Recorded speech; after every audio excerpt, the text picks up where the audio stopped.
DZRH! Kauna-unahan sa Pilipinas. Manila Broadcasting Company. DZRH, a proud member of MBC Media Group. 5 minuto na makalipas ang alas 4 ng umaga.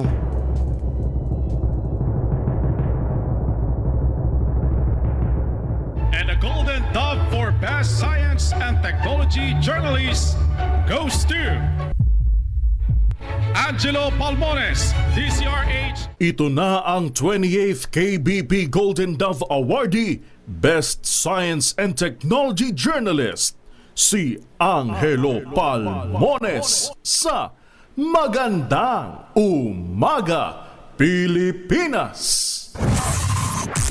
DZRH, Magandang Umaga, Pilipinas! Sa DZRH Radio, DZRH TV at DZRH Online. Kasama si Kuya Angelo Palmones. Magandang Umaga, Pilipinas!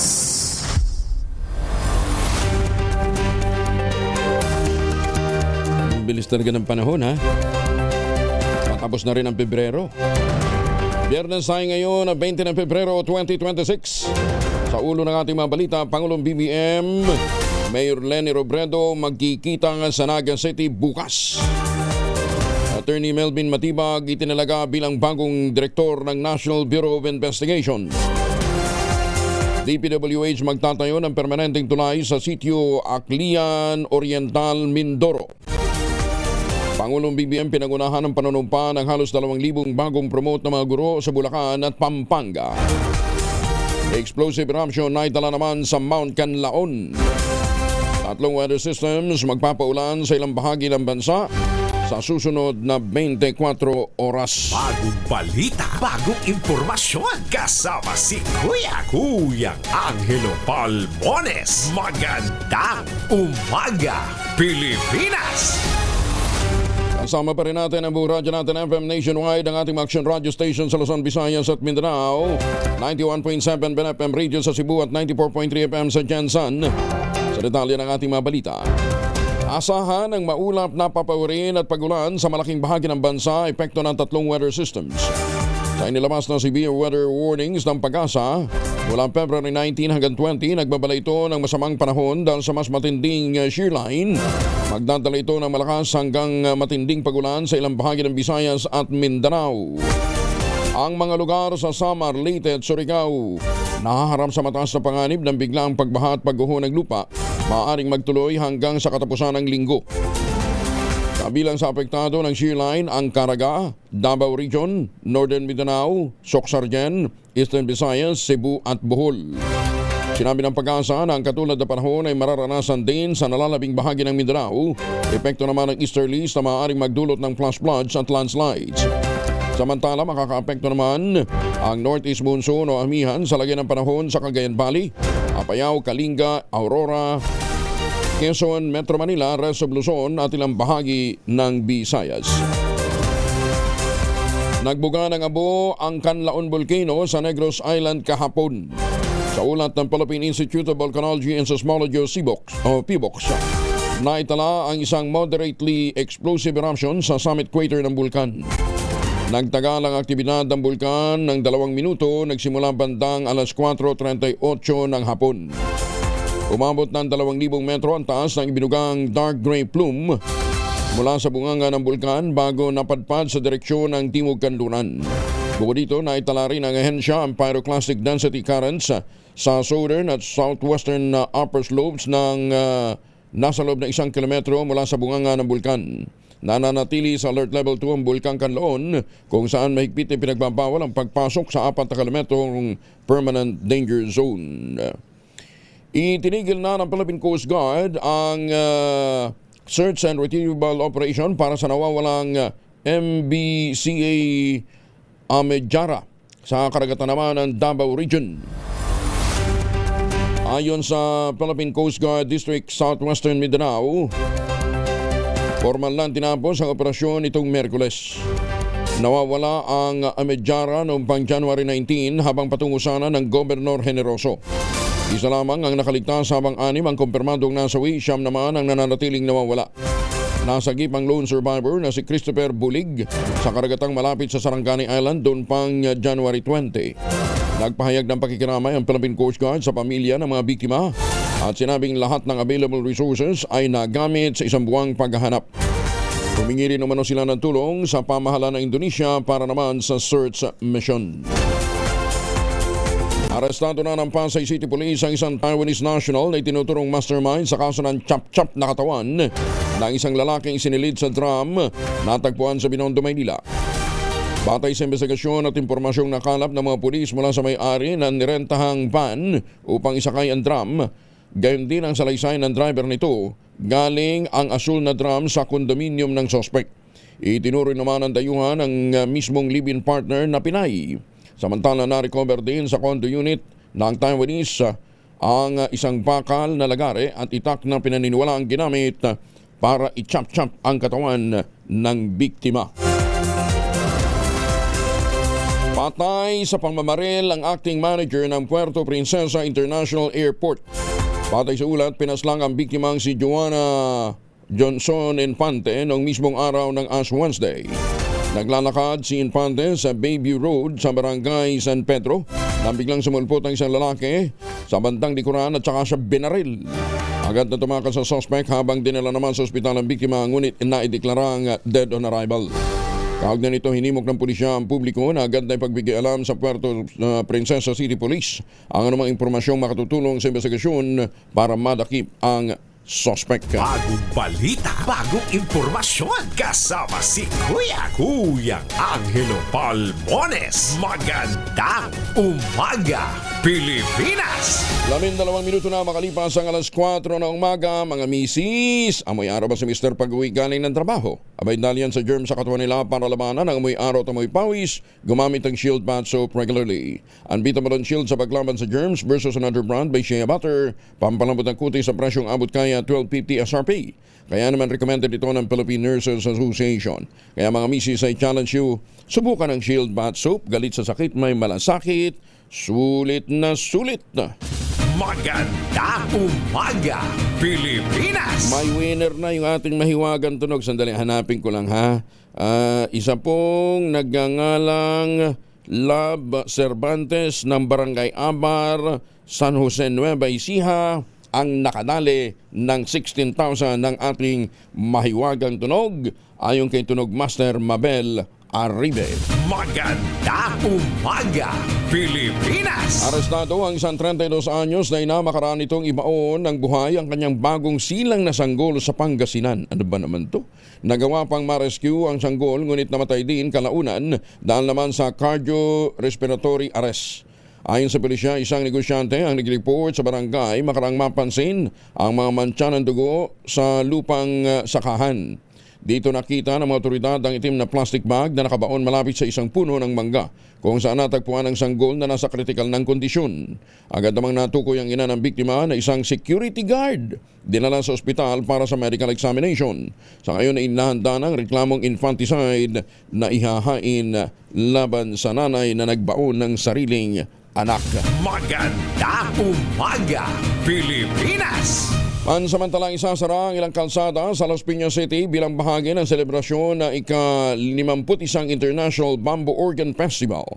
Sa anunsyo ng pamahalaan lokal ng Las Piñas, apektado ng temporary road closure ang kahabaan ng Pidiego Serra Avenue mula Iglesia ni Cristo hanggang C5 Extension. Epektibo ito alas 7:30 hanggang alas 10 sa kagabi, gayon din ngayong araw, February 20, 21 at 23. Ang International Bamboo Organ Festival ay isa sa mga premier cultural event ng bansa kung saan ibinibina ang world-renowned bamboo organ, gayon din ang ilang lokal at international musical talents. Napunta tayo dyan ha. Maganda to. Para makilala yung bamboo organ natin. Sisimula na ng Commission on Elections ang pag-imprenta ng mga balota para naman sa Antipolo 2nd District Special Election ngayong araw, February 20. Ayon sa COMELEC Ballot Production Committee, target nilang makumpleto ngayong buong araw ang pag-imprenta ng lahat ng 252,000 ballots. Gaganapin ang ballot printing sa National Printing Office sa Diliman, Quezon City. Inaasahang masisimulan mamayang alas 9 ng umaga. Kaugnay nito, inanyayahan naman ng COMELEC ang mga observer at membro ng media na i-monitor ang aktibidad bilang bahagi ng paghahanda para sa special elections na kasado na sa March 14, kasunod nga ng pagkamatay ni dating Congressman Romy Acop. Inasuhan ni Pasig City Mayor Vico Soto ng election offense sa Commission on Elections, Political, Finance and Affairs Department at perjury ang kontratistang si Sara Diskaya. Kaugnay ito ng umano'y overspending o labis na paggastos ni Diskaya noong eleksyon. Hindi tugmang detalye sa kanyang Statement of Contributions and Expenditures o SOSE at perjury para naman sa misdeclaration ng kanyang citizenship.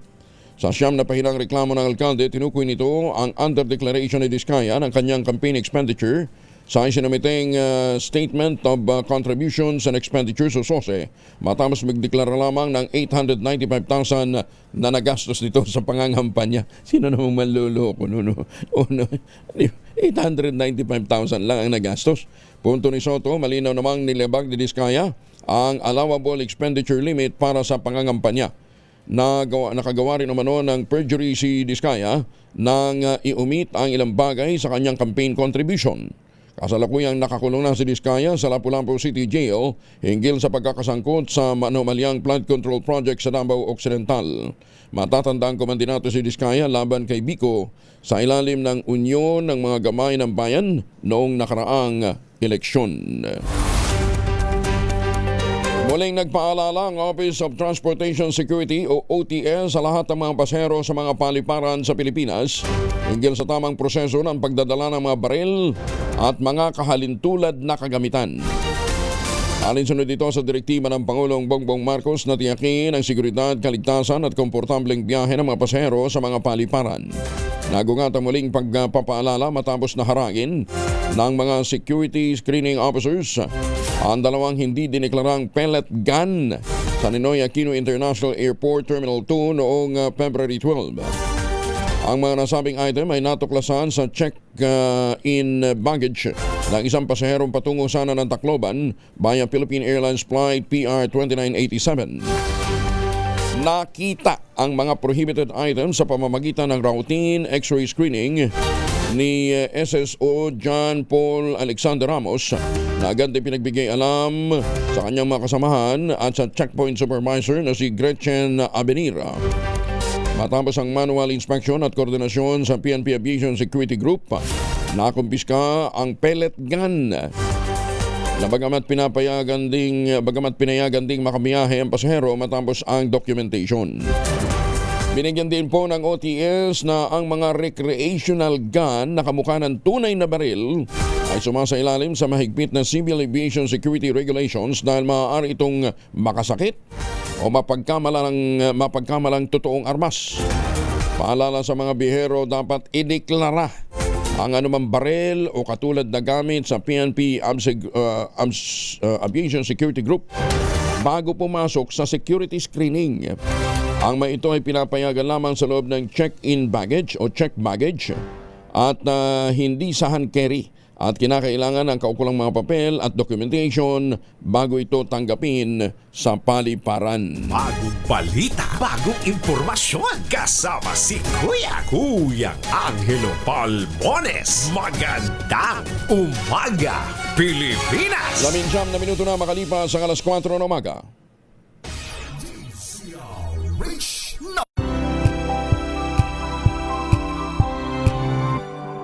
Ng oras sa buong kapuluan, mga mamis, po pwede tayo mag-laundry day today, ha? Kunot no ka ba kapag makapit, madikit at malupit ang mancha?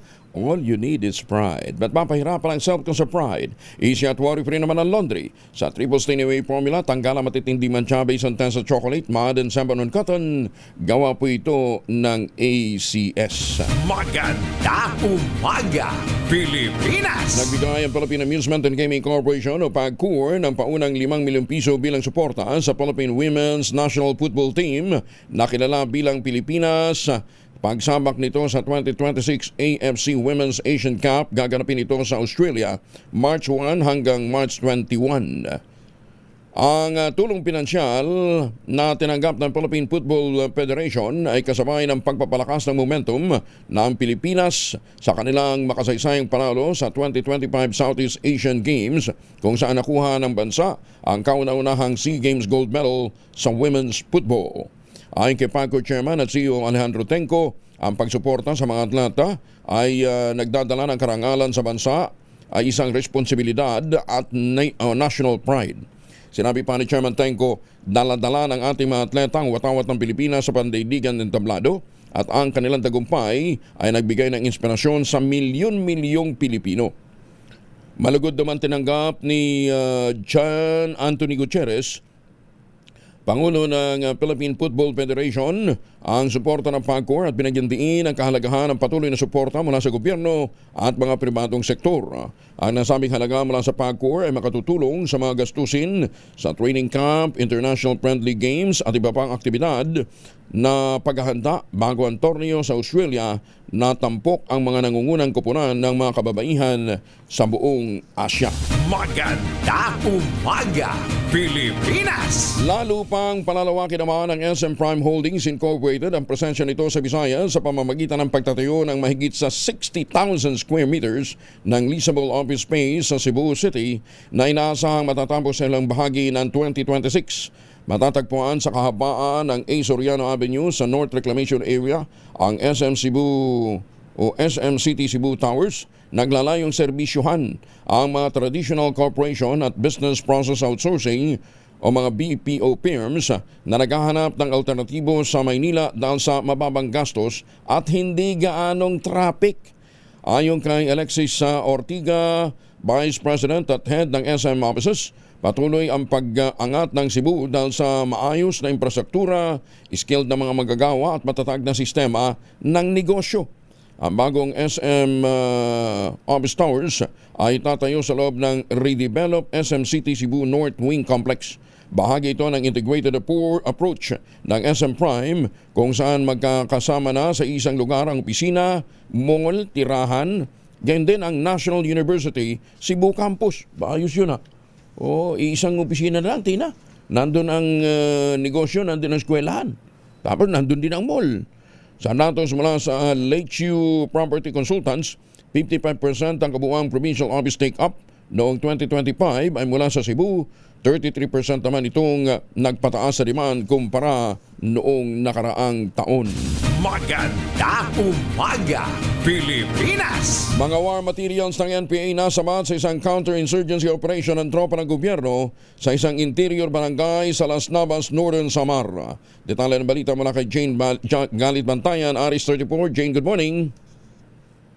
Nasabat ng operating unit ng 803rd Maneuver Company Regional Mobile Force Battalion ang iba't ibang uri ng war materials matapos na maglunsad ang tropa ng counter-insurgency operation sa barangay ng San Andres, Las Navas, Northern Samar kahapon.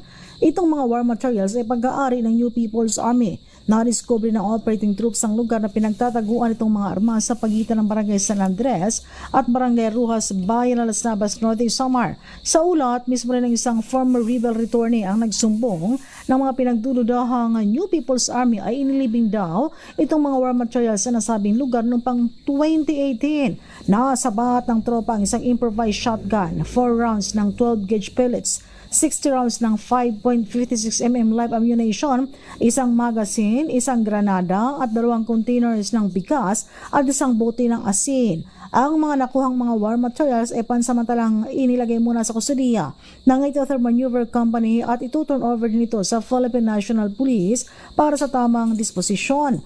Ang pagkakasabat ng mga war materials ayon sa tropa ay tinuturing na matagumpay na operasyon kung saan napigilan na magamit ang mga armas laban sa government forces at civilians.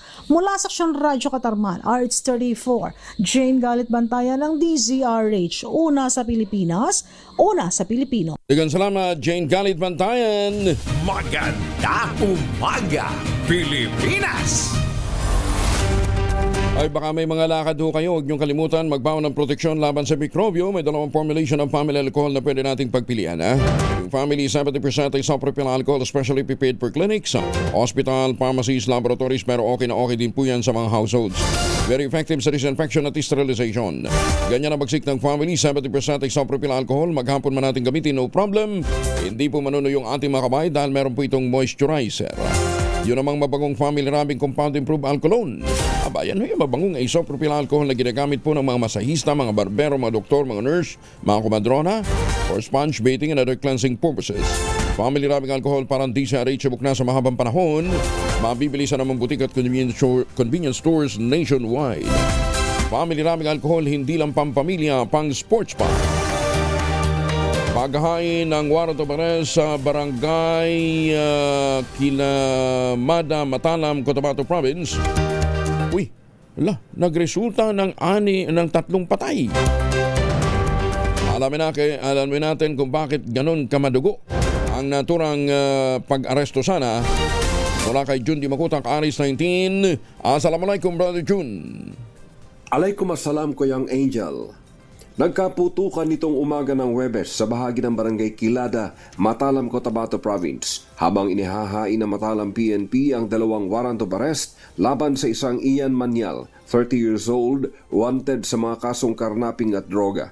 Ayon sa kapulisan, nanlaban umano ang suspek at ng 2 kasamahan nito ng maulinigan ang paparating operating team ng Matalam PNP, Cotabato Provincial Police Office, PIB, PIU, 1st and 2nd PMFC, 45th SAC PNP SAF at 40 Infantry Battalion ng Philippine Army. Bumulagtang 3 na kinilalang sina Ian Manyal, ang target suspect, Ryan Aplal at isa pang kasamahan na walang pagkakakilanlan. Na-recover ng operating troops mula sa tinitirhan ng 3 ang mga armas, isang Garand rifle, isang granada at isang short firearm at mga bala. Nabatid ng target suspect ay kabilang sa top 1 provincial level most wanted person sa listahan ng Cotabato Provincial Police Office. Mula sa Central Mindanao, RH19, Jun Di Makutak, DZRH, una sa Pilipinas, una sa Pilipino. Sukran Jun, maraming salamat. Halos 23 million pesos na lagaan ang hinihinalang shabu na itinago sa mga CCTV camera ang nasamsam ng Bureau of Customs sa 2 unclaimed at abandonadong kargamento sa Ninoy Aquino International Airport Complex sa Pasay City. Nagugat ang pagsusuri sa mga naturang bagahe matapos makatanggap ang BOC ng derogatory information mula sa PIDEA hinggil sa kinahinalang laman nito. Sa ulat ni Customs Commissioner Ariel Nepomuceno, parehong idiniklarang CCTV kits ang package na naharang ng mga tauhan nito sa OBC Warehouse na NAIA Complex. Nagmula umano ang unang package sa Malawi, Africa at naglalaman ng mahigit 2 kilo ng shabu na nagkakahalaga ng 16.1 million pesos. Ang ikalawang package naman ay galing sa Johannesburg, South Africa. Nagkakahalaga naman ng mahigit 6.8 million pesos ang laman nitong shabu. Nasa kustodiya na ng Philippine Drug Enforcement Agency o PIDEA ang nakumpiskang ilegal na droga para sa tamang kustodiya, disposisyon at karagdagan pang investigasyon. Pinabulaan na naman ang palasyo ang kumakalat na ulat sa social media na papalitan na sa pwesto si Customs Commissioner Ariel Nepomuceno. Itong nilinaw ni Palace Press Officer Undersecretary Claire Castro matapos kumalat ang nasabing dokumento ng pagtatalaga sa kanya o pagtatalaga ng bagong pinuno ng ahensya. Ayon kay Castro, paiimbestigahan nila ang naturang dokumento sa National Bureau of Investigation para matunton kung saan ang gagaling ang maling impormasyon. Natatanda ang itinalaga si Nepomuceno noon lamang June 30, 2025 habang kumalat naman ang peking appointment paper na may petsang February 2, 2026. May tumatrabaho talaga kay Commissioner Nepomuceno. Meron talaga itong malaking nasagasaan. Tumutok sa DZRH at manalo ng instant 1,000 pesos sa Malakas promo kasama ang Pride Detergent. Malakasan ang makinig at manood sa DZRH! Ang tropa ni Sherwin Alparo ay nandyan sa Barangay 400 Jaime de la Rosa, Tortosa, Sampaloc, Maynila. Ayan ha. Siyempre kasama nila ang tropa ng Pride Detergent at saka yung grupong Pogi. Barangay 400, Jaime de la Rosa, Tortosa, Sampaloc, Maynila. Ayan. Lakasan nyo na inyong mga radyo, telebisyon. Ready na ba kayong tandaan ang ating word of the day para manalo ka ng DZRH mini component? Eto na! Ang word of the day natin ay concise. Brief and concise. Ayan, ang ibig sabihin mo ng concise, maigsi. Sa Ilocano, ababati panagsasauna. Ababati panagsasauna. Ayan ha. Pero sa Cebuano, ang ibig sabihin ng concise ay mubo. Mubo ra. Sa Ilonggo, jutay. Maganda umaga, Pilipinas! 31 na makalipas ang alas 4 na umaga.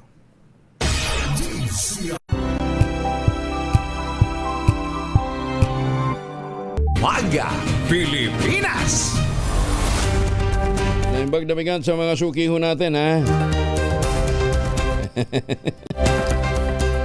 Hindi, ang mubo sa Ilonggo, jutay gid. Jutay. Baka naman sa iba naman yan eh. Iba naman ibig pahulugan nila ng juts.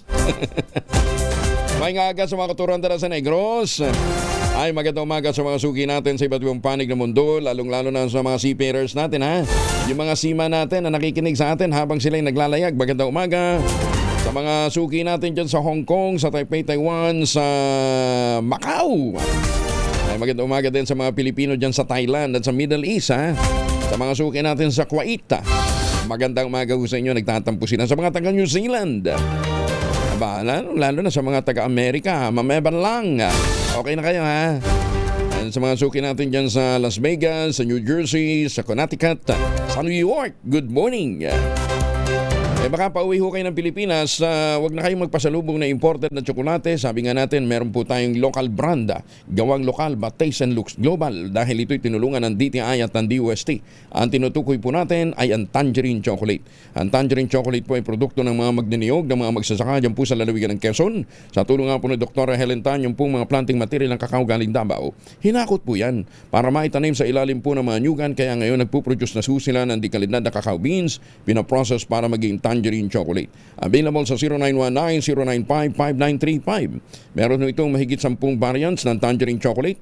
I-check po ninyo sa tangerinechocolate.ph. Ang mga raw material niyan galing din po sa ani ng mga magsasaka. Tangerine Chocolate 100% gawang lokal but taste and looks global dahil tinulungan nga ito ng DTI at ng DOST. At sabi nga ni Dr. Helen Tan, sino bang magmamalasakit sa Pilipino kundi ang kapwa Pilipino? Kaya sa bawat tangkilik natin ng Tangerine Chocolate, pinalalakas natin ang loob ng ating mga magsasaka, pinalalakas natin ang ating lokal na ekonomiya. Maganda umaga, Pilipinas! Uy, congratulations kay Epi Quizon. Nakapagtapos sa kolehiyo sa edad na 53. Sabi naman sa inyo, walang edad ang pagtatapos o pagtupad ng pangarap na makagraduate. Detalye ng balita mula kay Gorgie Rula. Gorgie, good morning! Finally, nakapag-graduate na si Epi Quizon pagkatapos niyang mag-aral sa De La Salle University noong 1996. Ngayon lamang siya nag-graduate.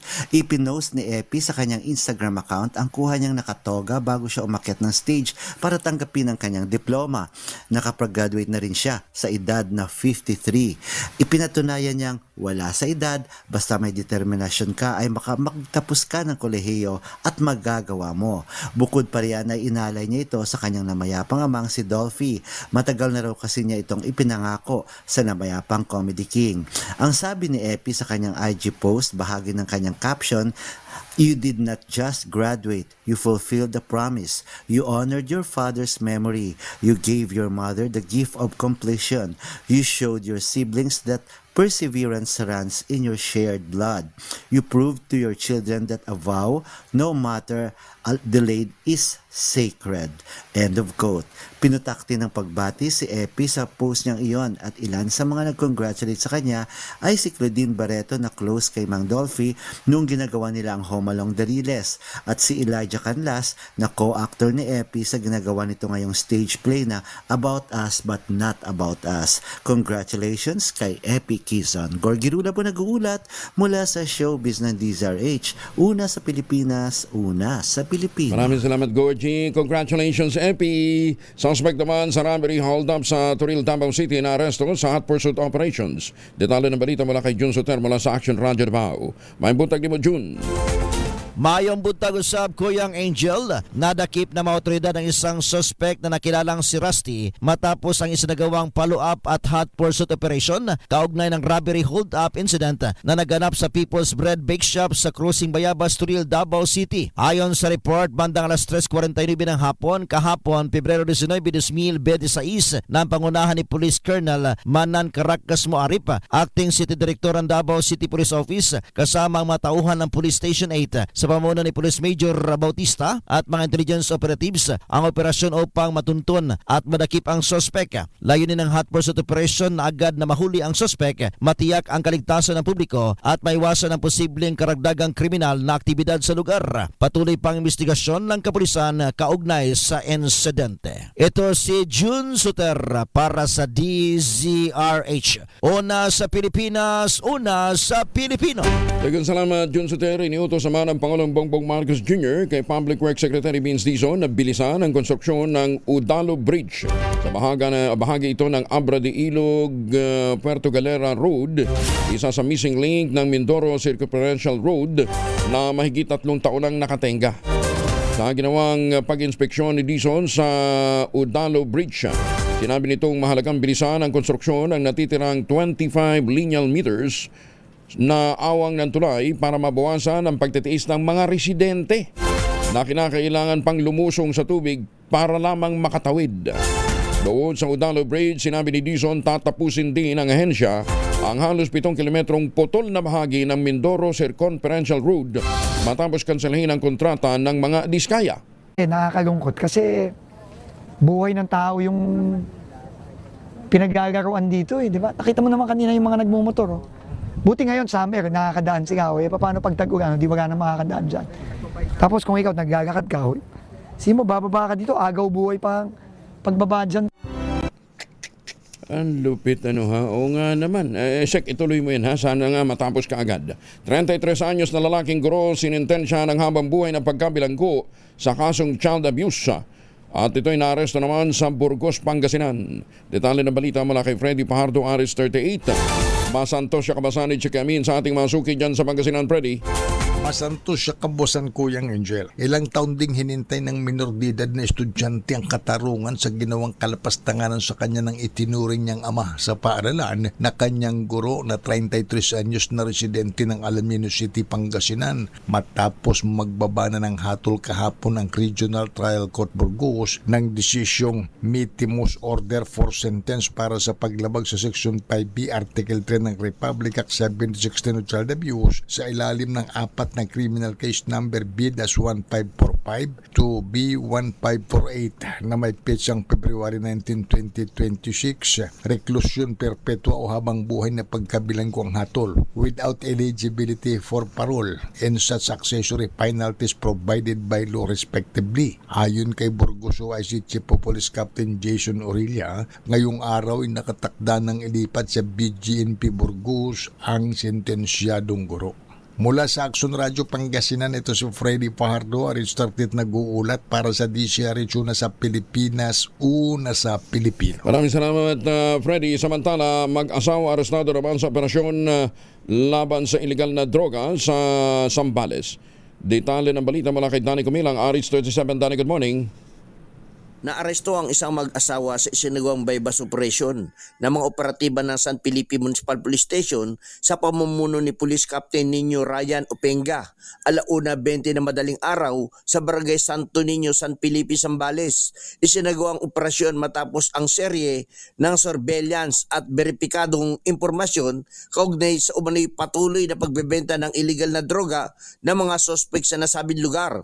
Matapos ang matagumpay na transaksyon sa pusor buyer, agad silang inaresto ng mga operatiba.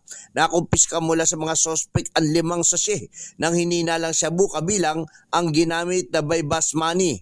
Ang mga nakuhang ebidensya ay minarkahan, kinunan ng larawan at isinailalim sa inventaryo sa presensya ng mga itinakdang saksi. Kasalukuyang nasa kustudiya na ng pulisya ang mga sospek para sa wastong dokumentasyon at magsasapa ng kaukulang kaso. Danny Kumilang, RH37, DCRH, una sa Pilipinas, una sa Pilipino. Maraming salamat, Danny. May paaba kay Kayungan sa mga suki natin dyan sa Pampanga. Maganda umaga, Pilipinas! Tumutok sa DZRH at manalo ng instant 1,000 pesos sa Malacash promo kasama ang Pride Detergent. Malakasan ang makinig at manood sa DZRH! May nahuli agad si Sherwin Alparo. Sherwin, good morning. Yes, magandang umaga. Kuya Angel, dito nga sa Jaime de la Rosa sa Tortoso sa Sampaloc, Maynila, makikita mo yung napakahaba at napakaagang pila ng ating mga kababayan na humihingi ng tulong sa DSWD Region 4. Ayan, ayan. Mula pa yun doon sa dulo ng kantong ito hanggang dito, hanggang sa palibot na ito, buong bloke. Halos 2 bloke yung pila na nakita natin na natutulog sa daan? Natutulog. Ano ba naman yun? Pila, nakapila na yan. Nakapila na sila. Para bakit kinakailangan pumila ng ganyan? Bakit kinakailangan pumila ng ganyan, Sherwin? Yun ang hindi ko rin maintindihan sa pamahalaan. But kailangan alam mo, yan yung pinatigil nung panahon ni Mayor Digong. Pinatigil niya na yan, di ba? Oo. Pero wala nang bakit pilang kayo. Ba't ngayon balik na naman? Magandang umaga po. Ano pong pinipila nyo po dito? Pinipila po namin yung para makakuha kami ng pera, mga masakit namin, para makapasok po kami sa DSWD po. DSWD ho? Opo. Ano pong sakit ko po? Ako po, ang sakit ko po, pneumonia po. Tapos may halong komplikasyon doon sa may puto ko na tawag po doon, uric acid po. Ganun po. Iba-iba po sakit nila. Opo, ganun lang po. Napaka-basic na nasa ilalim to ng yakap program ng PhilHealth. At hindi natin alam na mukhang hindi nila alam. Alam nyo ba yung yakap program ng PhilHealth? Alam ko po yun. Hindi ko kayo nag-undergo doon sa programa na yun ng PhilHealth? Hindi pa po ako nakakapag doon. Ba yun? Mukhang ayun yung karamihan sa mga sinasabi nila na hindi nila alam na merong programa yung PhilHealth lalo na doon sa mga basic medicines na maintenance medicine. 75 medisina yung available doon sa mga partner dispensing hospital at saka mga pharmaceutical company na maaring makuha yung ating mga kababayan lalo kung maintenance medicine lang naman kailangan. At eto, mula pa ho kayo kagabi. Good morning po. Kailan pa ho kayo nakapila? Ay, kanina pa po 9:00 ng gabi. Tapos, hanggang ngayon ito. Pero by 7 o'clock mag-open na po ang DCRH. No. Naka-wheelchair lang ho kayo? Mag-isa lang kayo? May kasama po ako yun. Pero kaya ko po kahit mag-isa. Ano pong kailangan nyo po sa DSWD? Ano po, hingit po ng tulong, pambili ng gamot. Para saan pong gamot? Stroke po ako. Na-stroke kayo, so yung maintenance medicine nyo para sa high blood? High blood at saka sa lahat na pagkain pati, diba? Pero importante gamot.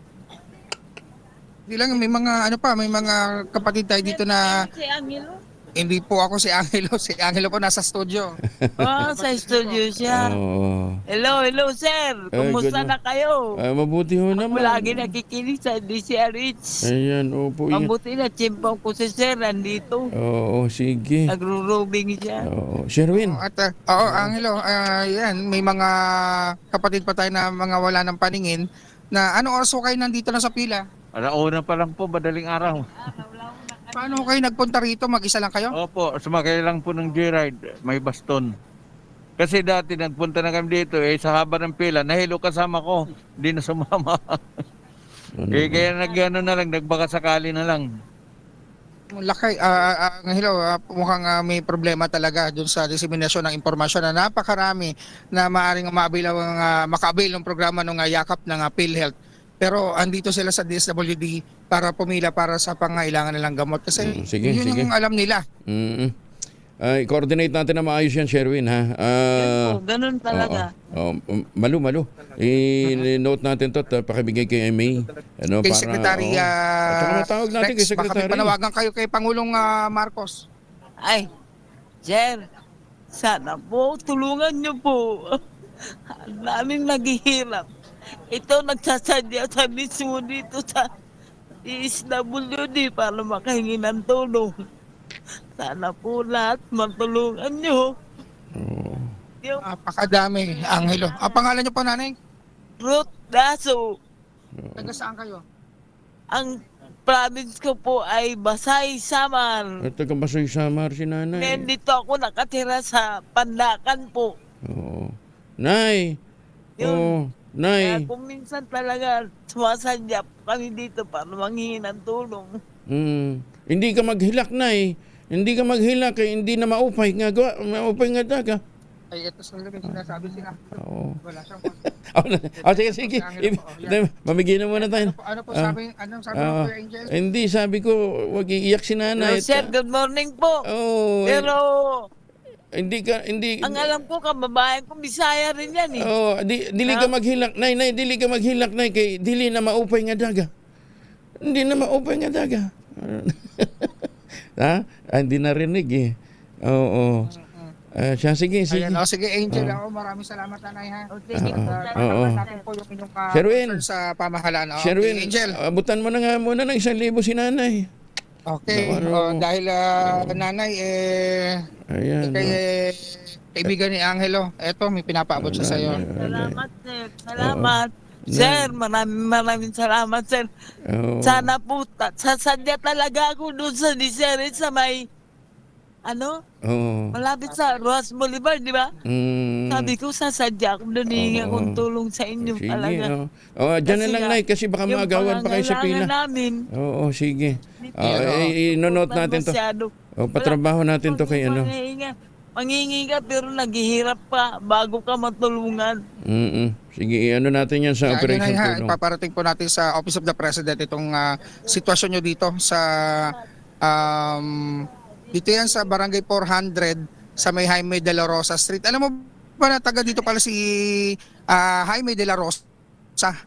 Kaya pinangalan sa kanya yung kalsada na Jaime de la Rosa Street dito sa Tortosa, sa Sampaloc. Pero ito talaga ang malakasan nakikinig sa atin sa DZRH. Ito, segue, di ba? Ganun talaga. Sige. Pag-isahin mo yung trabaho, tsaka yung saan yung winner natin? Winner. Ayun. Ito talaga, dahil malakasan sila nakikinig ng radyo dito. Ito yung kainan dito na pinupunta natin mga kababayan sa Tortosa na yun yung kanilang radyo nandoon sa tuktukan.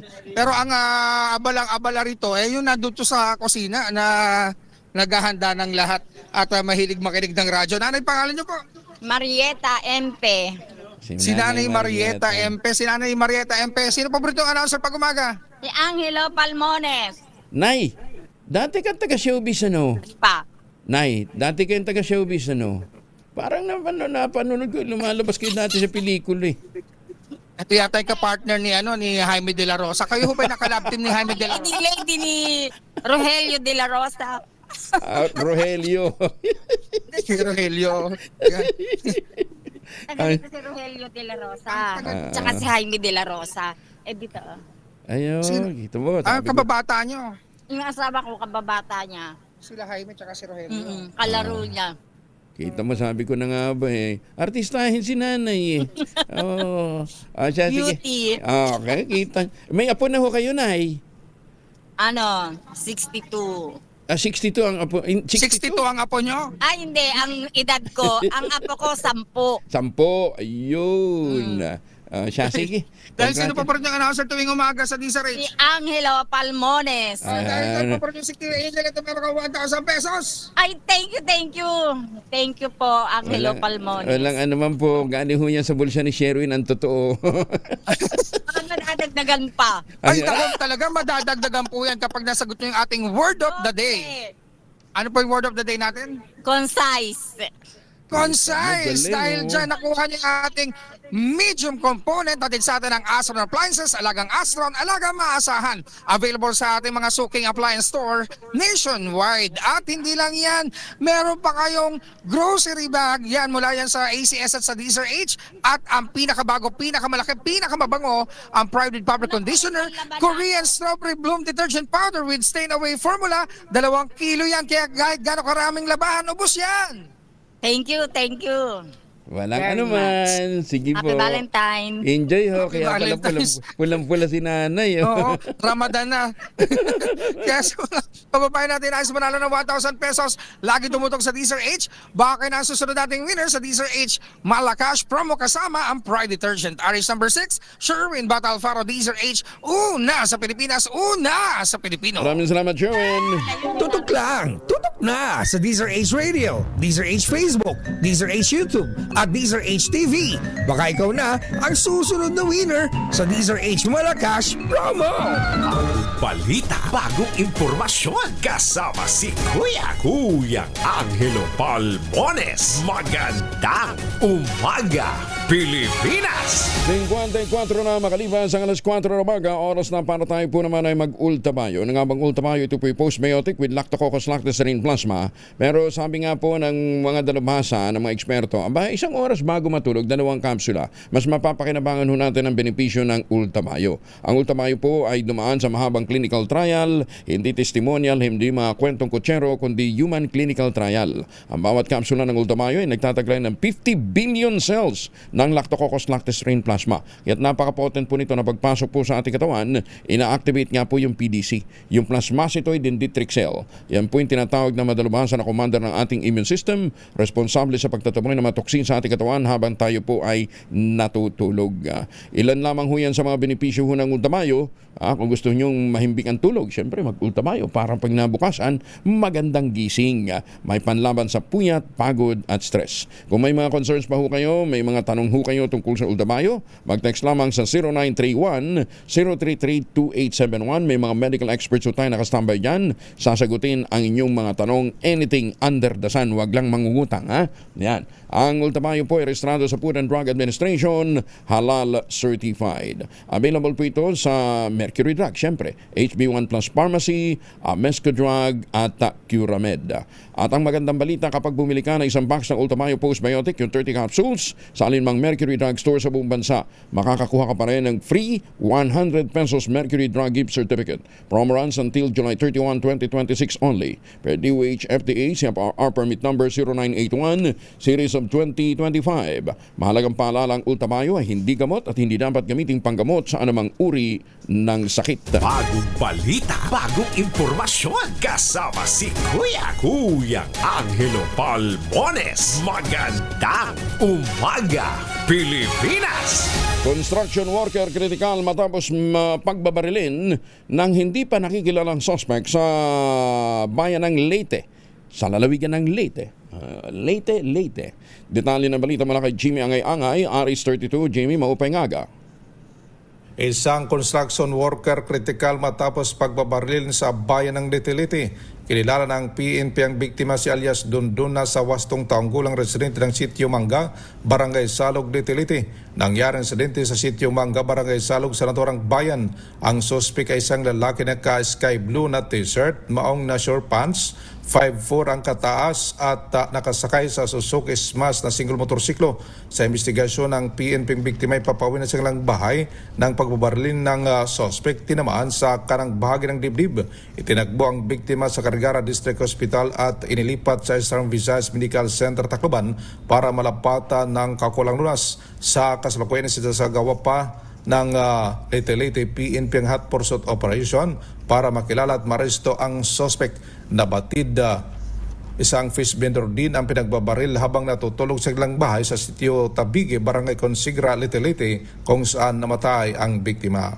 Mula dito sa DYVL Action Radio Tacloban, ito si R32 Jimmy Angay-Angay para sa DZRH, una sa Pilipinas, una sa Pilipino. Maraming salamat, Jimmy. Pag-amyanda naman sa rules of procedure sa impeachment complaints, tapos na ng Kamara. Detalye ng balita mula kay Manang Milky Rigonana, RH12, Manang Milky. Tapos na ng komite sa Kamara ang pag-amyenda sa Rules of Procedure para sa impeachment complaint sa ilalim ng 20th Congress. Ito ang kinumpirma ni House Senior Deputy Majority Leader Lawrence Defensor, chair ng House Rules Rewriting Committee, kasabay ang pagtiyak na mananatili ang mga probisyon ng saligang batas sa kanilang gawain. Nilinaw ni Defensor, igagalang din ang interpretasyon ng Korte Suprema pagdating sa pagbilang ng session days para sa mga reklamong impeachment. Sa kabila ng mga bagong amyenda, susundin pa rin para sa mga reklamo laban kay Vice President Sara Duterte ay ang old rules o ang parehong panuntunan na ginamit laban kay Pangulong Bongbong Marcos. Sabi ni Defensor, layunin ito na matiyak na walang pagbabago sa proseso at mananatiling patas at objective ang Kamara sa pagbusisi sa mga isinampang reklamo laban sa Vice Presidente. Ako si Neil Greguna, nagulat para sa DZRH, una sa Pilipinas, una sa Pilipino. Maraming salamat na Manang Milky. Ay, magandang umaga nga pala sa mga suki natin dyan po sa Pag-ibig Fund, ha? Alam mo ninyo, kaya ako sumasama ang loob doon sa report kanino ni Sherwin, mantakin ho ninyo. Ang daming nawawaldas na pera, napupunta sa graft and corruption, napupunta sa flood control, yung pera ng PhilHealth, kinuha, mabuti na lang naibalik na yung ilang bahagi. Diba? Pagkatapos makikita niyo yung mga kababayan natin na nangangailangan ng tulong pinansyal at tulong ng mga gamot. Basic lang yung pinaka-inihingi ng mga tao.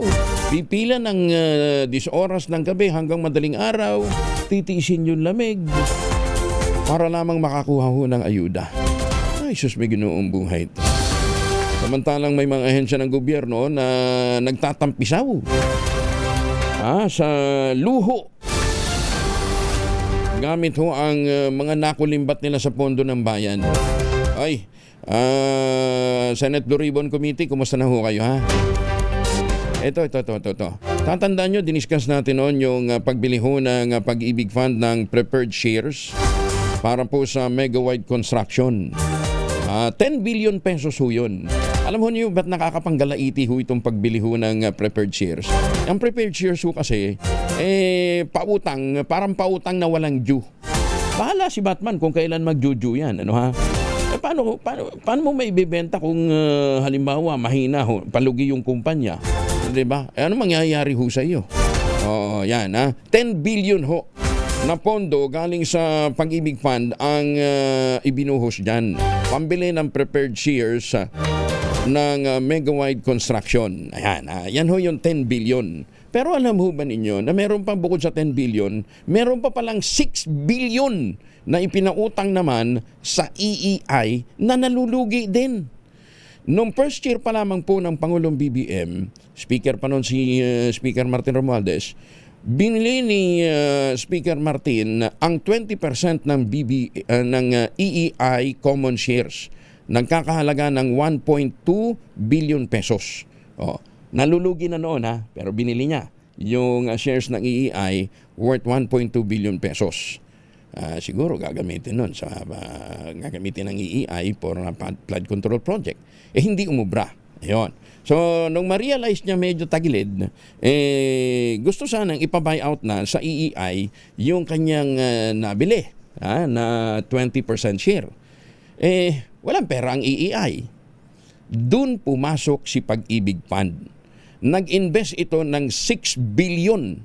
5 billion galing sa investable fund, 1 billion galing sa provident fund. Without board approval. Paano ho natin malalamang walang board approval? Mismong board ho yung pumapalag. Parang doon sa mega-wide. Wala din pong board approval yun. Ang nag-approve daw ho nito ay ang Pag-ibig President at CEO na si Marlene Acosta. Wow! Ayos ha. At saka yung isa pa niyang si Alex Aguilar at Robert Cosico. Ayan ha.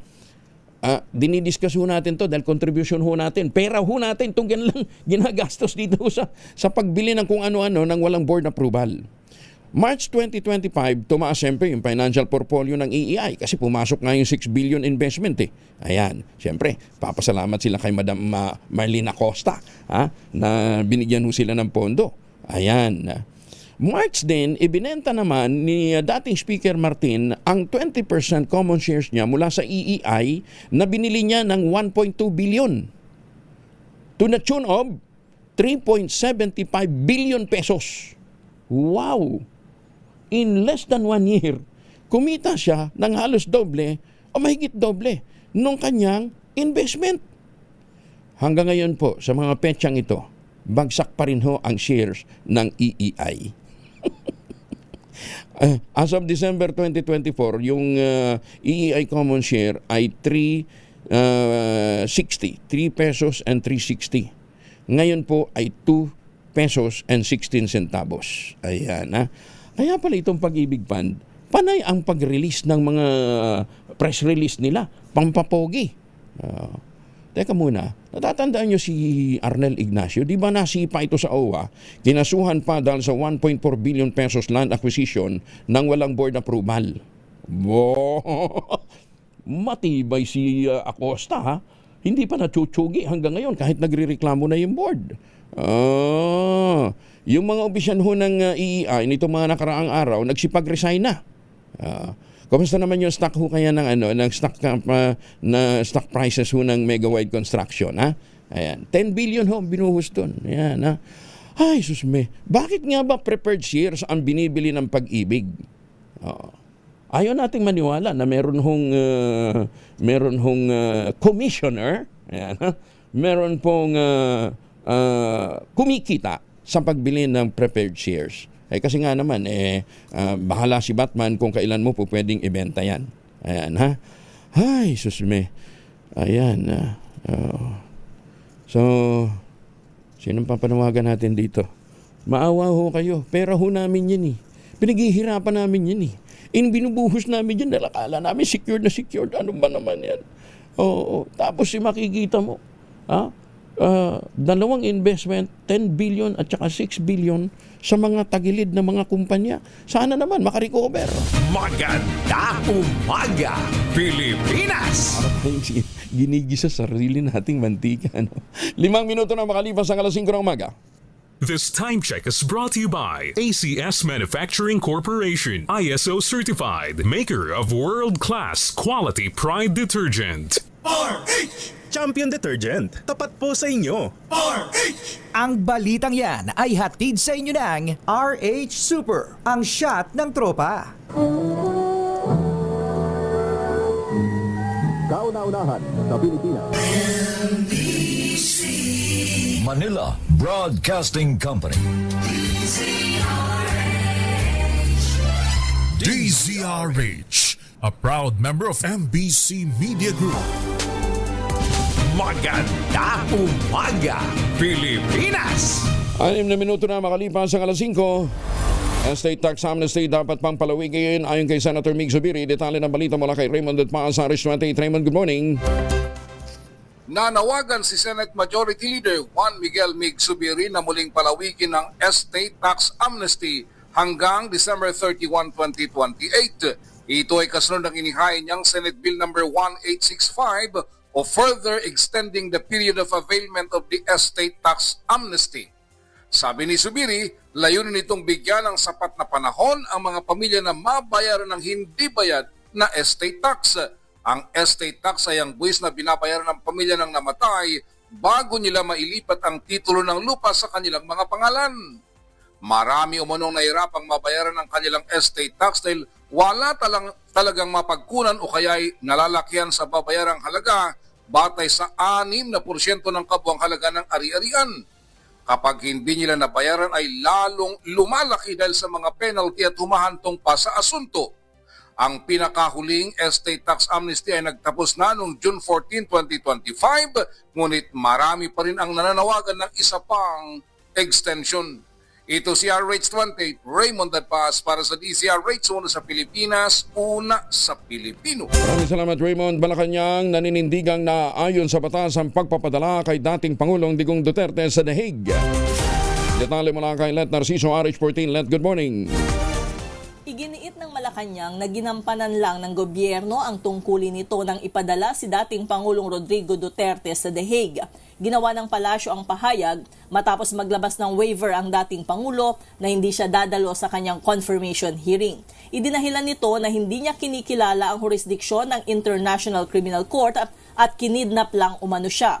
Pero ayon kay Palace Press Officer Claire Castro, ang naging hakbang ng administrasyon ay nakaangkla sa Section 17 ng Republic Act 9851. Malinaw niya sa batas na kung ang isang kaso ay dinidinig na sa International Tribunal, maaaring hayaan ng gobyerno na doon na magpatuloy ang proseso. Ipinaliwanag din ni Castro na bukod sa pakikipag-ugnayan sa Interpol, may tinatawag na residual obligation ang Pilipinas kaugnay ng panahong miyembro pa ito ng ICC. Kaya kahit hindi niya kinikilala ng pamahalaan ang kasalukuyang jurisdiksyon ng ICC, ibang usapin kung ang mga aksyon ay naganap noong saklaw pa ang bansa ng nasabing korte. Ito si Let Narciso para sa DZRH. Una sa Pilipinas, una sa Pilipino. Maraming salamat, Led. Samantala, hinatulan ng 10 taong pagkabilanggo ang isang British couple matapos akusahan ng pang-espiya sa pamamagitan ng Round the World Motorcycle Tour sa Iran. Nagtutur lamang ho sila gamit ang motorsiklo na pagkamalan ho silang spy. Dinaki mag-asawang sina Lindsay at Craig Poorman sa kapwa-edad 50 noong January 2025 habang dumadaan sa Kerman, Iran. Maring itinanggi ng mag-asawang alegasyon na nila'y walang matibay na ebidensya na sila'y mga spy. Maring kinundina ng British Foreign Secretary na si Matt Cooper ang hatol at tiniyak na hindi titigil ang gobyerno ng United Kingdom hanggat hindi na ililigtas na makakauwi ang mag-asawa. Nakulong ang mag-asawa mula pa noong January 2025 sa kasong espionage at kasalukuyang nakakulong sa kilalang Evin Prison sa Tehran, isang pasilidad na madalas na batikusin ng International Human Rights Group dahil hindi maganda ang sitwasyon at ang pasilidad. Ayun. Doon ho inilalaban ng gobyerno ang kanilang mga citizen. Kasi napagkamalang mga spy. Kasi nagtutur lang eh. Ay, sus may Ginoo. Dito ko sa atin, extra ordinary rendition. Magandang umaga, Pilipinas! Ay, teka muna. Pag-uusapan nga pala natin yung babala natin sa mga madalas na nagpupuyat, lalong-lalo na sa mga nasa call center. Ngayon po ay Cancer Awareness Month. At meron ho mga programang itinataguyod ang mga eksperto natin kaugnay po ng Cancer Awareness Month. Pag-usapan ho natin ang pagpupuyat dahil ang pagpupuyat pala isa ho sa mga pangunahing dahilan ng problema ho sa cancer. Kasama na natin si Ginoong Brian Posadas ng Theoxis Health Ventures. Isa ho ito sa mga ekspertong pharmacist dito ho sa Pilipinas. Sir Brian, good morning. Good morning, Kong Angel, at good morning sa mga tagapakinig natin at nanonood dito sa programa Ang Magandang Umaga, Pilipinas. Tapos na yung convention ng cancer awareness? Hindi pa, no? Actually hanggang Saturday siya, pero yung kasama yung mga mga lahat, no, yung open to all hanggang today. So kahapon si Secretary Herbosa was also there. Tapos may mga iba pa, Secretary Ona before, no, was also there, no. And Dr. Eric Tayag, some other doctors na mga kilala din, no, was also there, and our experts pagdating sa usapang cancer was there sharing their inputs at mga ginagawa, no, para sa cancer. Pero ang tindi pala ng problema ng Pilipinas sa cancer, ha? Lalong-lalo na tumataas siya. Actually, Kong Angel, it's a global trend. Hindi lang sa Pilipinas. Recently, we're seeing more cancer cases. Pabata, no, kagaya ng na-observe natin. Multiple factors. No? I think nabanggit ni Dr. Catherine Te, no, last Tuesday, even prolonged exposure with gadgets, no, may potentially cause harm sa mga cells natin that could eventually have mag-lead to cancer. Bigyan mo ko ng doktor na makakausap natin doon para mas maintindihan ng mga magulang. Sige. Bakit natin kailangan ilayo yung mga kabataan sa sobrang exposure sa mga gadgets, dahil sa pag-iimit nito, dahil sinasabi nila, dinidispute nila yun. Hindi naman daw cancer causing yung iniimit na radiation ng mga cellphone. Ang sinasabi nila, mababa lang naman daw. But it's the prolonged exposure. Yung chronic. Kagaya ng binanggit ni Dr. Catherine prolonged kasi minsan nga, nakakatulugan katabi. So, yun lang naman yung binabanggit natin dyan. So, anyway, medyo busy lang kung yung mga ibang doctors natin because there's an ongoing summit. Next week schedule natin. Sige, schedule natin. Pero eto, ikaw eksperto ka sa tulog dahil alam ko naman, di ba, isa yun sa mga pinag-aralan mo talaga. Sleep deprivation, yung chronic sleep deprivation can also lead to cancer. Bakit? Yeah. Sige, paliwanag natin to. No? We're not nananakot, no? Pero hindi naman siya simpleng chismis. There's evidence dito, no? Yung long-term kasi na disruption ng body clock natin. So, ibig sabihin, minsan tama yung tulog mo pero kadalasan hindi, no? Nagkakaroon siya ng disruption sa body clock natin. Kaya yung mga tao, no, na mga kababayan natin at mga tao na nag-night shift work, lalo na yung nagro-rotate yung shift nila, minsan pang umaga, minsan pang gabi, may connection yan sa mataas na risk nila ng cancer, no? Pero again, hindi ibig sabihin na kapag napuyat ka ngayong gabi, magkaka-cancer ka na kagad bukas, no? It's always prolonged, no? Prolonged at hindi nagkakaroon ng balanse. Ayon yan, no, sa World Health Organization mismo. Actually, si Dr. Tony Liachon also posted that sa Facebook page niya. Through its cancer research arm, yung tinatawag namin na IARC, kinlassify yung long-term night shift work as probably carcinogenic, which means under group 2A. Bakit naglagay na probably? Kasi may evidence sa tao. And again, merong strong biological explanation na tinatawag natin. So, ang pinakamataas dyan, usually nakitaan nila yan sa breast cancer at sa prostate cancer na may signal doon. Sa dalawang yon, yun yung posible, no?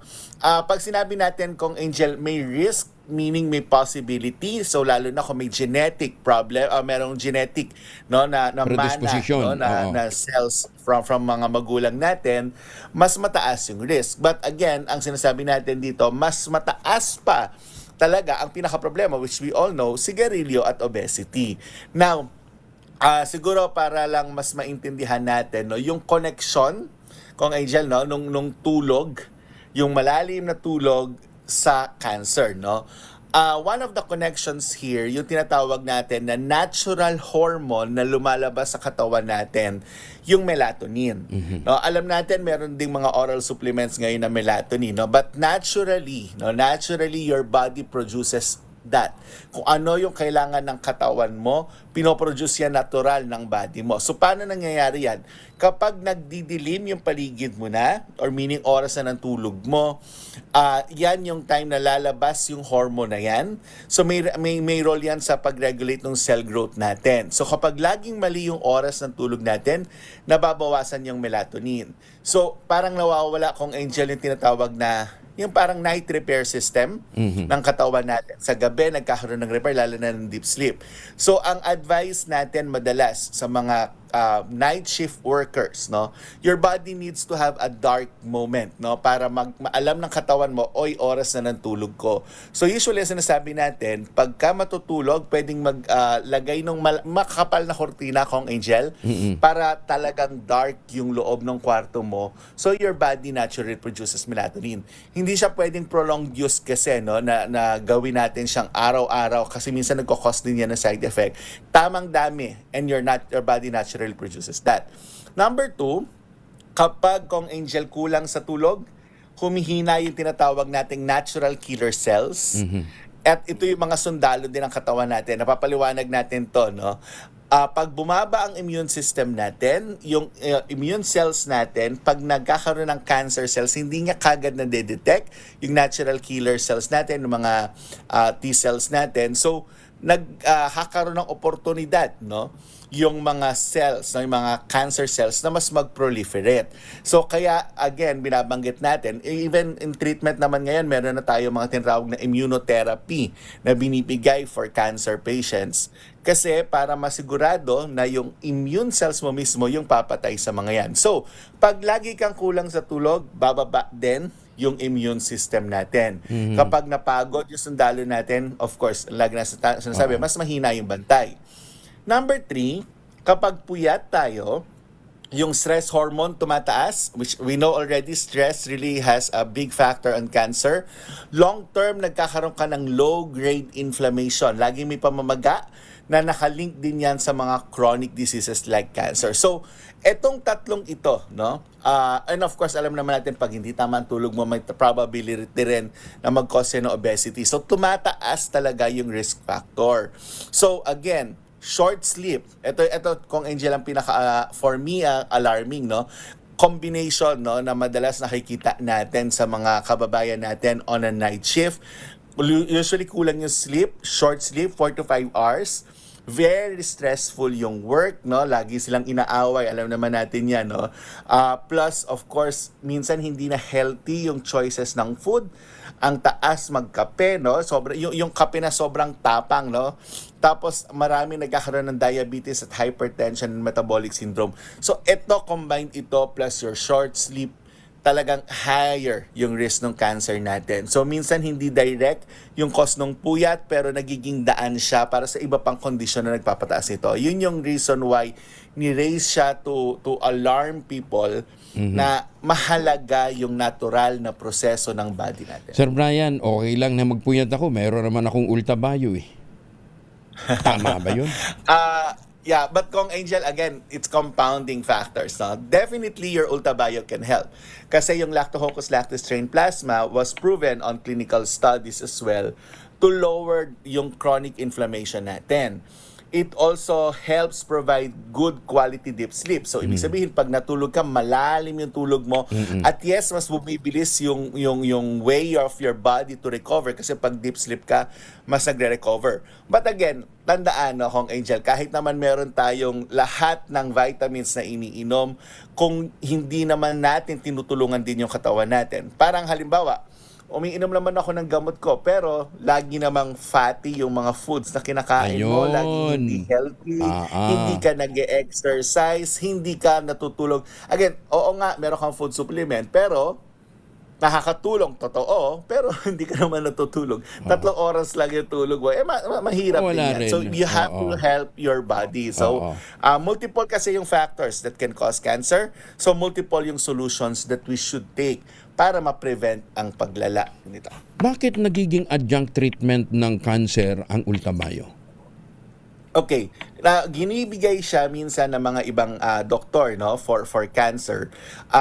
The reason is kapag may cancer ang pasyente, kagaya na binanggit natin, naturally bumababa yung immune system, humihina. So dahil humihina yung immune system mo, kailangan ng push niyan, no, para labanan yung infection, para labanan yung pagdami ng cancer cells. So there are some doctors that are already prescribing it, binibigay kasama. Again, repeat natin, adjunct. Hindi siya kapalit ng mga chemotherapeutic drugs natin. Pantulong siya doon kasi nga, again, ang sinasabi natin, at alam to ng mga may cancer, no? Pag meron nagkikimo sila, bumababa yung immune system, mas mabilis silang mahawa ng infection. So, dito sa Lactococcus lactis strain plasma or yung ultabayo, no? It helps na i-strengthen yung immune system para magbalanse siya ulit at makayanan. And of course, the deep sleep, no? Mas malalim yung tulog, mas mabilis yung recovery ng body natin. Tandaan Kong Angel, may mga gamot naman na for cancer.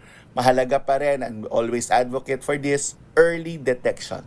Ayun. So, and again, healthy lifestyle. Paano kung halimbawa, stage 4 cancer na tapos may edad na, pwede pa rin siya mag-ultabayo? Yes.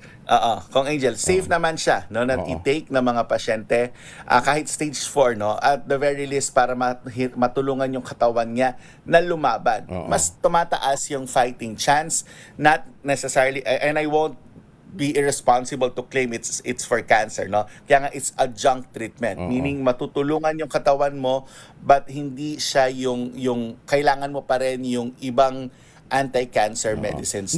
So we refer back to your oncologists for proper diagnosis. Iba-iba kasing cancer cells. Oo, hindi, tsaka para maayudahan ka nga magkaroon ng magandang tulog. Correct. Yun ang importante. Opo, tulong talaga siya. Tsaka immune system kong Angel, fighting infection faster. That's one of the really strong, no, na kapasidad ng Ultabio, no, especially mga viral infection. Napakalakas niyan, napakaganda niyan, mas mabilis yung recovery. So makakatulong sa mga may cancer. But again, always go for early detection kong Angel. Hindi na ho namin kayang accommodate pang inyong mga tanong. Mag-text na lamang ho kayo doon po sa Theoxis Health Ventures. Mayroon ho tayong binibigay na numero from time to time. At meron ho tayong mga medical experts na nakastambay dyan. 0931-033-2871. Kasama sa mga sasagot dyan sa inyo si Sir Brian. 0931-033-2871. Sir Brian, thank you for joining us. Magandang umaga. Kung Angel, mabilis lang. Kung gusto nila manood mamaya sa PCS Cancer Commission Foundation Facebook page, naka-live kami since yesterday. Pwede nila panoorin yung kahapon. At least mapanood nila yung mga iba pang information. Okay. Anong Facebook page? PCS Cancer Commission. PCS Cancer Commission. Thank you. Maraming salamat, ha? Okay, thank you, Kong Angel. Magandang umaga. 23, makalipas ang alas 5 ng umaga. Maganda umaga, Pilipinas! DZRH number 1. Fernandez, binabati ka ng iyong pamilya dyan po sa Bulacan. At kay June Calamba na nanonood sabang siya'y nakalulan daw po sa Cocalyong Boat and preparing to dock Surigao City Port. Ingat ho kayo dyan ho sa mga suki natin. At kung may mga lakad ho kayo, huwag din kalimutan magbaon ng proteksyon laban sa mikrobyo. May dalawang formulation ng family alcohol na pwede natin pagpilian. Yung family 70% isopropyl alcohol, especially prepared for clinics, hospital, pharmacies, laboratories, pero okay na okay din po yan sa mga households. Very effective yan sa disinfection at sterilization. Ganyan na bagsik ng family 70% isopropyl alcohol. Maghapon man natin gamitin, no problem. Hindi po manuno yung ating mga kamay dahil meron po itong moisturizer. Yun namang mabangong family rubbing compound improved alcohol. Yan ho yung mabangong isopropyl alcohol na ginagamit po ng ating mga masahista, mga barbero, mga doktor, mga nurse, mga kabadrona for sponge, bathing and other cleansing purposes. Family rubbing alcohol parang di siya reachable na sa mahabang panahon, mabibili sa namang butik at convenience stores nationwide. Family rubbing alcohol hindi lang pampamilya, pang sports pa. Maganda umaga, Pilipinas! Ang presyo na po ng isda sa Port Avenue Market sa Caloocan bumaba. Nandun si Edwin Duque. Edwin, good morning. Angel, maraming supply ng isang tilapia, bangus, galunggong. Ito yung sinasabi Thailand ngayon ng mga vendor. Kaya bumaba yung presyo. Ang bangus na lamang ko, Angel, mabibili mo kayo ng 190 hanggang 210. Ito yung 240 to 216 itong mga nakarang araw. Abang yung tilapia, itong plapla, mabibili mo ng 110. At kung mapunta ka pa ng Bayan Malabog, Angel, 90 hanggang 100 pesos lamang. Samantalang 140 ito kamakailan. Ang galunggong bumaba rin ng 260. At kung medyo lumaluma na, meron pang 190 pesos bawat kilo. Bumaba rin hanggang 260 ang yellow pin. Abang itong pusit, ayan, hindi gumalaw ang presyo. Ang shrimps, mataas pa rin kundi. Itong isang espada na tag-400 kamakailan, Angel, mabibili ng 280 pesos. 260 ang bisugon tunay at ang lapu-lapu na mabibili mo ng 240 pesos. Ang salay-salay, 210 mula sa dating 260 pesos. Bumaba rin bagya itong presyo ngayon ng gulay. Ang ampalaya balik sa dating 140 to 150 mula sa dating 150. Ang kalabasa 50 pesos. Ang kamatis 40 hanggang 60 pesos bawat kilo. Hanggang ng labanos na bangkil dyan, bumaba na sa 10 piso, 80 pesos. Ang talong, mabibili mo ng 60 hanggang 80 at yung magandang klase. Yung bagong aning mahamat at napakapainit na painit pang kulay, ito yung 100 pesos bawat kilo. Hindi naman gumalaw pa yung presyo ng mga gulay, habang ang presyo ng karne ay medyo bumaba pa konti. Itong presyo ng baboy dahil 270 hanggang 290 mula sa dating 320 pesos bawat kilo. Ang pork chop 270, ang giniling 270, ang pigi 280. Habang itong pata naman ay medyo bumaba ng 360 mula sa dating 390 pesos. Hindi naman nagmulaw ang presyo ng kambing, 500 pesos pa rin. Ang baka abay tumas ng 10 piso, naging 480 itong baka ngayon. Ang ibabang presyo ng mga gulay o itong prutas, hindi naman gumalaw Miguel, habang itong presyo naman ng bigas. Nag-umpisa ito ng 40, merong 56, 53, 60 pesos. Itong brown rice, 56, habang itong red rice, 60 pesos. At Japan rice ay bumatamas ng 2 pesos. Wala sa dati, 58 pesos bawat kilo. Yung malagkit, 58. Ang kasunod ito ay 80. Yung pinakamagandang klase, 100 pesos bawat kilo. Yan, going to price monitoring report. Wala pa rin dito sa Port Avenue, dito sa Caloocan. Aris 23. At din doon kinagulat sa Tisa Res, sa Pilipinas, kuna sa Pilipinas. Maraming salamat, Edwin. Paano nyo naman malalaman kung babae o lalaki ang nabili nyong tahong? Eto, dagdag kaalaman. Pagka medyo mas orange yung tahong, female po yan. Pagka medyo puti, yung maputla ang kulay, yan daw po ay male tahong. Ayan, di ba tama? Teka, baka mali yung binasa ko.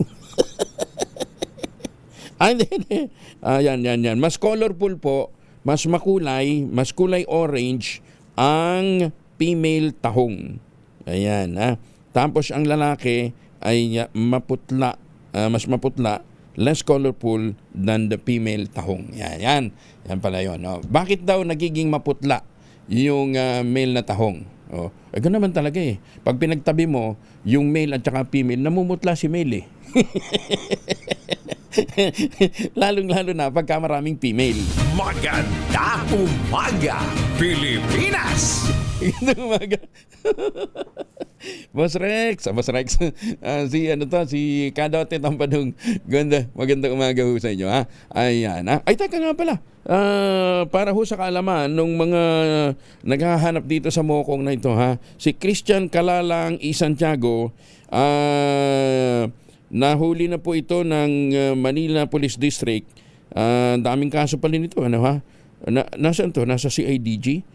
February 3, 2026. Ayan, baka kayo ho, nabiktima din ho nitong estapador na ito. Ayan, nahuli na ho siya dahil sa qualified theft. 10 counts ng qualified theft si Christian Kalalang Santiago. Yan, marami-rami din hong atraso ang kinakaharap nito. Magandang umaga, Pilipinas! Paano nyo naman daw malalaman kung masarap ang tsokolate? Ayan, yung chocolate na tangerine dapat. Ayan. Ang tangerine chocolate ay brand ng mga magdiniyog ng mga magsasaka dyan po sa lalawigan ng Quezon. Sa tulong po ni Dr. Helen Tan, yung pong mga planting material ng kakao galing Davao, hinakot po yan para maitanim sa ilalim po ng mga nyugan. Kaya ngayon ay nagpo-produce na po sila ng dekalidad na kakao beans, pinaprocess para maging tangerine chocolate. Available sa 0919-095-5935. Ang tangerine chocolate po ay may mahigit 10 variants. Ang mga raw material galing din po sa ani ng mga magsasaka. I-check po ninyo sa tangerinechocolate.ph. Tangerine chocolate 100% gawang lokal but taste and looks global. Tinulungan po ito ng DTI at ng DOST. Sabi nga po ni Dr. Helen Tan, sino bang magmamalasakit sa Pilipino kundi ang kapwa Pilipino? Kaya sa pagbili ho natin ng tangerine chocolate, pinalalakas natin ang loob ng ating mga magsasaka, pinalalakas natin ang ating lokal na ekonomiya. Sabi po ni Dr. Helen Tan, tangerine chocolate 100% gawang lokal. Sana po dahil ito'y gawang ating tangkilikin. Magandang umaga, Pilipinas! Kamano'y paninigtik na Mongolia National sa mga military facility patuloy na biniberipika ng PNP. Detalye na balita mula kay Idniel Parosa, RH52. Idniel, good morning. Kuya Angel, patuloy pang bine-verify ng Philippine National Police at Bureau of Immigration ang mga espionage activities sa Mongolia National sa lalawigan ng Zambales. Na-discovering may connection pala sa People's Liberation Army ng China. Ayon kay PNP spokesperson, Police Brigadier General Randolph Tuanyo, apat to violations sa immigration laws pa lamang ang kumpirmadong atraso ng 30 anyos na nag-enroll bilang aviation student dito sa bansa. Pinawi rin ni Tuanyo ang pagkaalarma ng publiko at sinabing hinihintay pa ng otoridad ang verification sa tunay na background ng dayuhan. Inarasto ng BI ang suspect dahil sa pagsasagawa ng aktibidad na hindi consistent o nakalinya sa layuning idinagkaran niya sa kanyang visa. Nabalak sa reports na bukod sa connection sa Chinese military, nakita rin ang presensya ng panyaga sa ilang military facility sa Zambales area. Naura na nagpabala si National Security Advisor Eduardo Añez sa mga dayuhan na huwag abusuhin ang pagiging bukas sa kanila ng Pilipinas. Ako naman sa Edniel Porroso, DZRH, una sa Pilipinas, una sa Pilipino. Teka, Edniel, anong nangyari doon sa di ba may hearing kang pinuntahan kahapon? Oo, Kuya Angel, isang negosyante itong nagain ng reklamo isang konsehal ng Pasig kahapon. Submit na ng counter affidavit yung konsehal. Kaup na yan ng reklamong inihain sa kanya dahil sa umanay pagbanta doon, Kuya Angel, sa negosyante. Nangyari yan kahapon at patuloy pa itong pagulong nito. Oo, doon kay Piskal. Ito yung kay Piskal Jerome Victor, di ba? Piskal sa office ni Piskal Jerome Victor. Ito ba yung yung konsihal na nagbabanta sa kanyang biyanan? Ay, malapit sa Angel, nag-direct itong corporate. Mukhang family matters ang pinagbulan nito dahil yung complainant ni Angel na isang negosyante ay yan o father-in-law nitong councilor sa lungsod ng Pasig. Itong parehong council, Kuya Angel, ay nalagay na rin sa dating kontrobersiya sapagkat dati siyang may hawak na posisyon sa isang national commission sa bansa at noong panahon ng pandemic, kung maalala na ating mga kababayan, ay binatikos yung official na yan sapagkat yung mga billboard ng medical advisory, mas malaki pa yung mukha niya kaysa doon sa mga paalala laban sa COVID-19. Epal ang dating Hindi, balita ko, kanya yung may-ari ng printing business, yung misis niya. Kaya siyempre nung ano ba yun? Ano ba ito? Dati na bang kumakandidato? And then at that time siya, official ng National Commission. Tapos nagtumakbong konsehal ng Pasig noong 2022 pero hindi pinalad. Ito 2025 ay kumompare ito sa napakalakas na gitin ng Pasig ni Mayor Vico Soto at ngayon nakapastra sa 2nd District ng Pasig, Kuya Angel. Sa kakampi siya ni Mayor Vico. Yes, Kuya Angel. Sa ngayon, pero ang alam ko, partido o PDP Laban yung kanyang mother party, Kuya Angel. Okay. Pero ngayon nga kakampi ni Vico. Ayan sige, abangan natin kung ano mangyayari dito ha. So ang nagrereklamo yung kanyang biyanan. Biyanan, nag-try tayo mag-reach out to Angel, by the way, doon sa Consel, pero ayaw mo nang magbigay ng komento dito sa reklamong kanyang kinaharap sa piskalya ng Pasig, Angel. Balik para sa'yo. Okay, maraming salamat si Jan Paro sa RH52. Lupit biyanan mo, tinatakot mo. Batapang ka. Dapat minamahal natin ang mga biyanan. Ganda Umaga, Pilipinas! 42 makalipas ang alas 5 ng umaga. Ang oras na yan ay hatid sa inyo ng Champion Detergent. Tapat po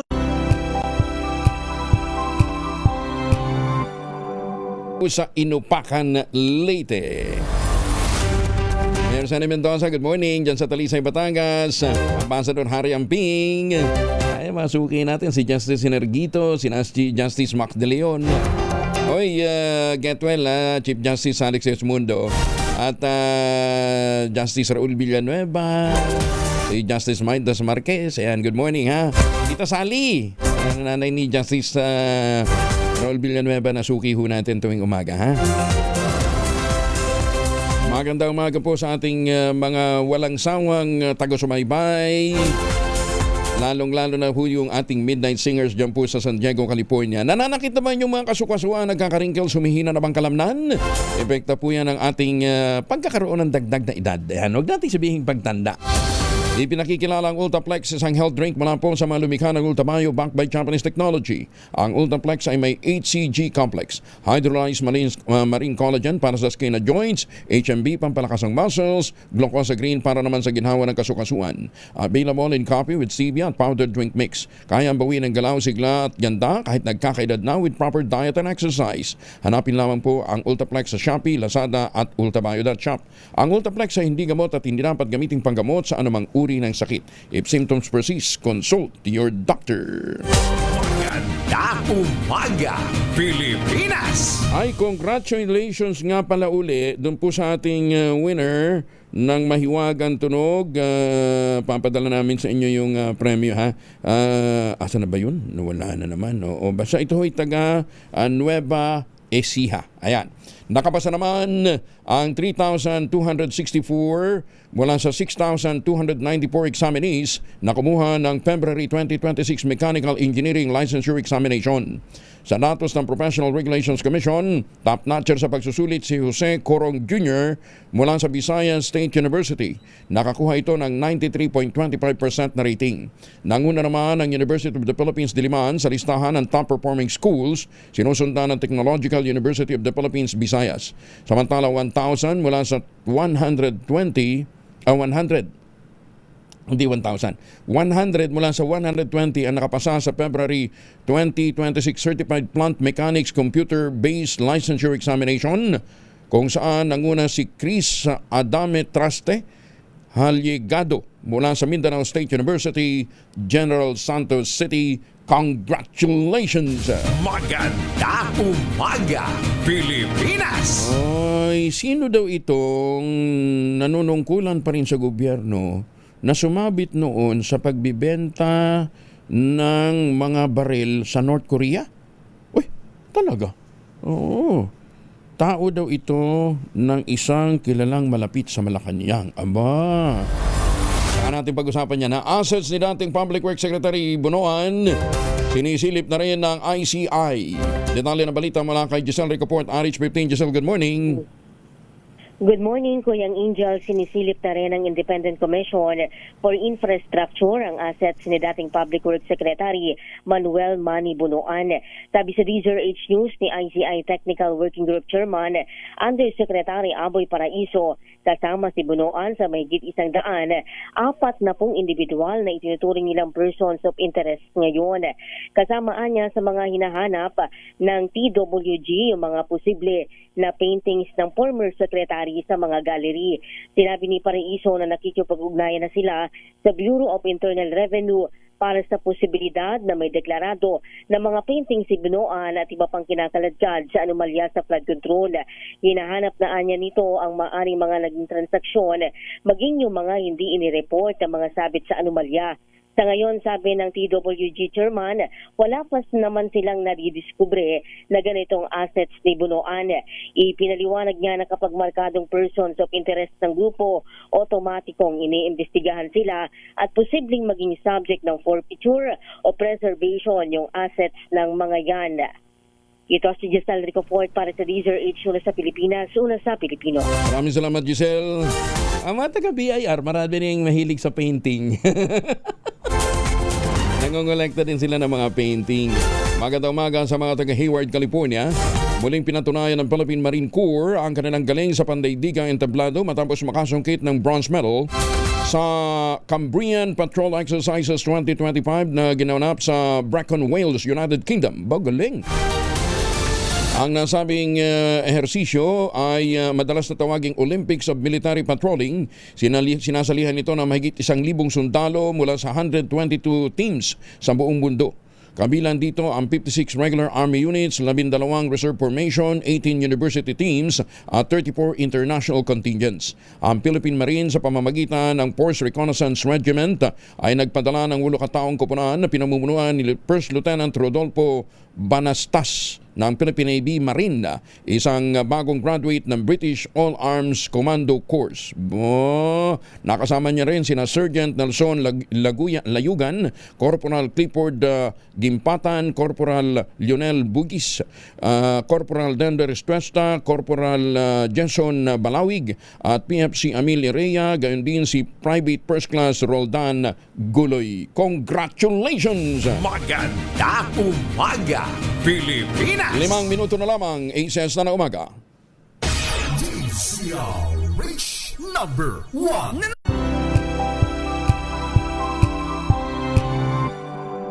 Buang bank statement. Ayun. Mas mabilis na, ano ha?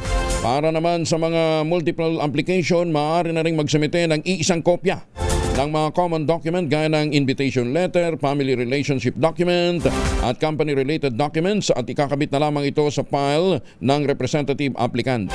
Inalis na rin ang requirement ng explanation letter para sa employment documents Kung walang landline number o electronic signature ang ginamit, basta't maaaring tawagan o makontak gaya ng email o mobile number. GV, alam na dis. Tuwan-tuwa siguro sa klima dito. Pwede tayo sa Jeju o kaya sa Seoul, South Korea, ha? Magandang umaga, Pilipinas! Naku, nalaglag pala sa Dubai Tennis Championship ang pambato ng Pilipinas, Pinay tennis star na si Alex Iyala. Ito ay matapos mapataob ni world number 4 Coco Gauff ang pambato ng bansa sa score na 6-0, 6-2. Sa loob ng 26 na minuto, nakuha ni Coco ang unang set bago siya nakakuha ng 4 pang laro upang tuluyang makalamang sa ikalawang set. Linggo ho, huwag niyong kalimutan magkarinigan tayo sa Radyo Henyo. Kuya Angel po si Angelo Palomones, nag-iiwan sa inyo na isang magandang umaga. Maraming salamat sa inyo walang sawang pagsubaybay, pakikinig at pagtitiwala. Magtanim na kawayan para sa kalikasan at kabuhayan. Ang ating quote of the day ngayong araw na ito ay mula po kay Justice Marvic Leonen. Ang sabi niya po, we are indebted to no one. We are indebted to no one. Hindi ho kami may utang sa kanino man. To exercise, hindi ko mabasa eh. Yan, layo eh. Yan, ha? Lapit-lapit po na. Ayan. Except to the mandate of our office. We are not accountable to the appointing power or the present administration. The powerful are not our principal. Our principal are the voiceless, the powerless, the Filipino people, long-suffering from the abuse of the powerful. Yan ho yung binabanggit ni Chief Justice, ni Justice Leonen. The rule of law should be the rule of social justice. What is legal must become what is just. Doon ho sa mga magagaling natin mga abogado, baka hindi lang ho na ituro yan sa Wambol University. Magandang umaga, Pilipinas! 6:01 ang oras sa buong kapuluan. This time check is